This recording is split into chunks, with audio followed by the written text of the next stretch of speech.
word. When you put a string onto a guitar, so there's a 6 string here.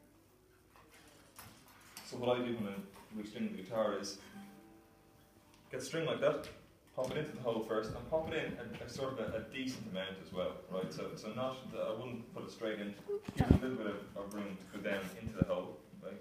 Stick the peg in like that, and then pull the string up like that, nice and tight. So you should be pressing down to your thumb and then pull the string up like that, right? So that keeps it nice and tight inside. Then we go up the other end here. Now what I do is to leave enough give, as I call it, on the string.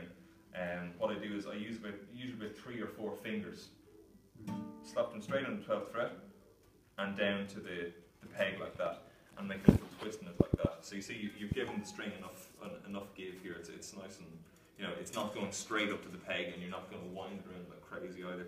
So that's about 4 fingers there on the 12th fret, and the string just lies over it.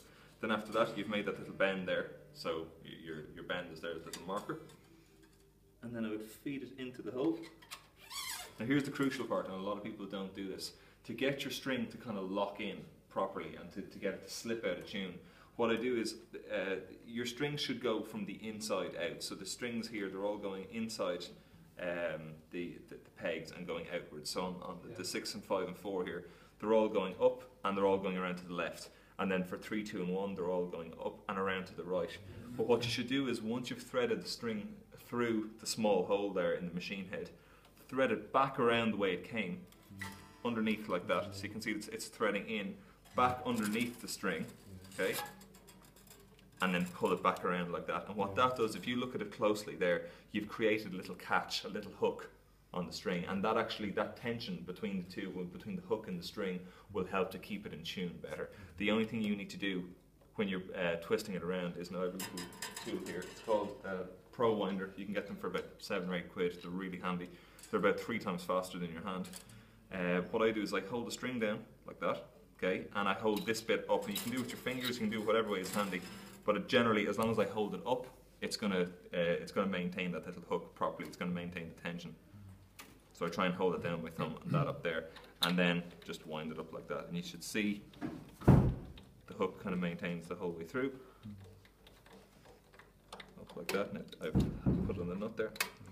There we go, it's more like it. Okay, so that should fall into place pretty quickly.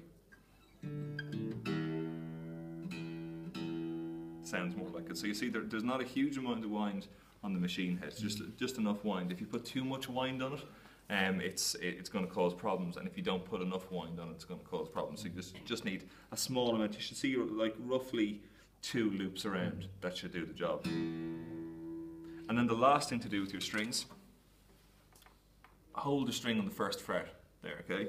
And then from the bottom upwards, pull the string, pull the string, pull the string, pull the string, pull the hell out of it. Is that stuff going up and down? Yeah, exactly. So away from the body. Yeah, away from the body, and pulling it as hard as I can, and I'm just trying to get all the tension out of the string. Okay, so if that's going right back down there. So why are you holding it at the 1st fret, not just stretching it? the reason is that it can come out of the nut, and it can also break the nut.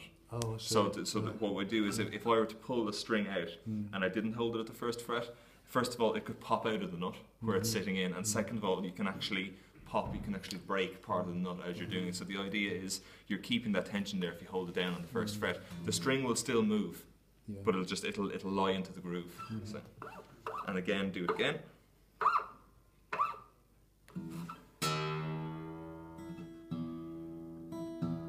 And do it as many times as you need to until the string stays in tune, and then your guitar won't fall out of tune.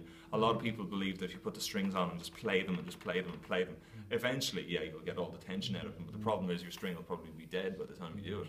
And then, so putting new strings on the purpose has been defeated. I just pull them out and let them go, rather than pulling them and letting them go quietly. I just, let go of them.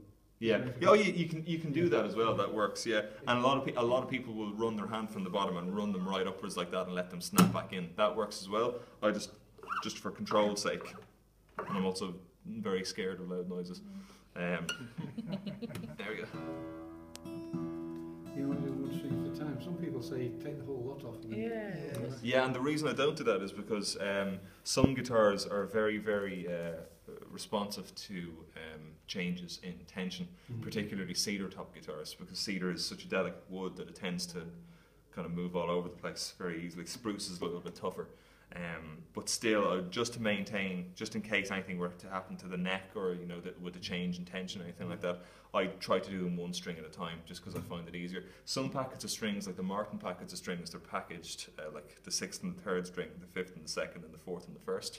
Whereas the Diodarios that I'm using, they come in 6 and 5, then 4 and 3, then 2 and 1. So it makes it easier to restring it one at a time. But also just for the setup's sake, I try and mess with the tension as little as possible. So that's the correct way to put on a string. And so no matter how much I play this now, it shouldn't actually lose tune. You know, I might do it once or twice again when I have all the strings on, stretch them out, tune them up, stretch them out, tune them up, stretch them out, tune them up, until the point where I can do it and nothing changes, and then your guitar is good to go. So then no matter how hard you hit it, it's not going to go out of tune. So that's the correct way to do it. Good. Can you watch another one? Yeah, sure. Absolutely. Well, this confuses the hell out of me. And then the last thing here, you have a lot of excess string here as well. And some people say that if you leave it on, the guitar resonates more. It doesn't. It doesn't make any difference. You can chop them off, or you can just get a coin and do that trick where you get it to wind up over itself. Have you ever seen that? I'll demonstrate. You'll see it better with one of these strings. I'll do it in just a second, so I'll take this one off. Don't mind if I record you, do you? Oh, go for it, yeah, absolutely. So you've got the whole lot. Oh, yeah. I watched the Taylor video on restringing. What he recommended was taking enough string up to the next machine head, and that's as much as you need. That's the same thing as doing that. Exactly, Yeah, yeah. same thing as doing that, yeah. So there's a couple of different ways, You know when you were threading, you put the string in at the bridge? At the bridge, yeah.